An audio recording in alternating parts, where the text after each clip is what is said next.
په غزني کې هغه غوښتنه چې څو میاشتې وړاندې د امید راډیو په ریپورت کې له مسؤلینو سره شریکه شوې وه اوس یې عملي بڼه غوره کړې ده. هغه مهال یو شمېر اوسیدونکو غوښتنه درلوده چې د تفریحي پارکونو د نشتوالي له امله اړ دي د ښار پر سړکونو کینی.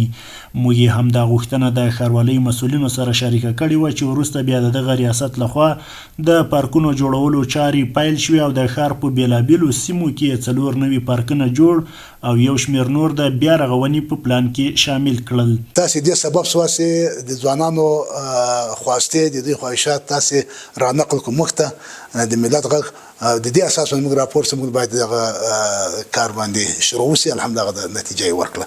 تقریبا دغه 3 پارکونه چې فعلا موږ تاسو د ورې کول چې د هغه پلانیست د پلانسي په ساحه کې دي او د خواجاني په ساحه کې د شهروالي لخوا په حدود د 14 میلیون افغانۍ تقریبا شاوخوا په دې باندې لګښت راځي.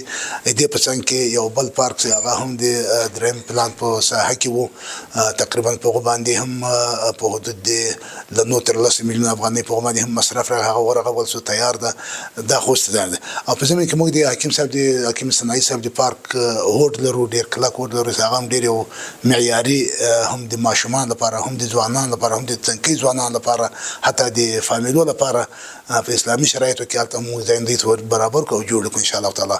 د غزني اوسیدونکو د پارکونو له جوړېدو هرکلی کوي او هیلې څرګندوي چې د دې کار په پایله کې به د ولایت په کچه د تفریح لپاره پراخ او خوندي چاپیریال برابر شي.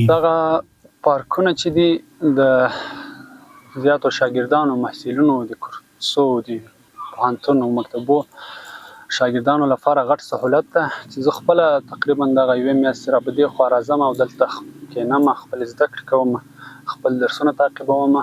سرکا میشه سرک ثقافت بره جنگل باغ بره مردم 100 رقم دو مو چه تکر کرد دیگه که تمالی میشه مردم همدو که اینجا خوب هم است نزدیک هم از پارک هم از ساعت مردم تیر میشه از سرک کده از کوچه کده خو پارک خوب است. څو میاشتې وړاندې امید راډیو د غزني ولایت د خلکو او دغه ولایت د راتلونکو کورنیو سیلانیانو هغې غوښتنې ته انعکاس ورکړی و چې غوښتي وو په غزني ولایت کې د مناسب تفریحي پارکونه ایجاد شي. امید راډیو د دوی دغه غوښتنه له مسؤلینو سره شریکه کړه چې د 4 میاشتو په لړ کې په زړه پورې اقدامات ترسره شول. 15 نوي پارکونه ورغېدل چې د یو شمېر یو کارونه 90 سلنه بشپړ شوي دي او د ځینو یې تازه کارونه نوي پیل شوي دي. محمد عارف لیوال، امید راډیو، غزني.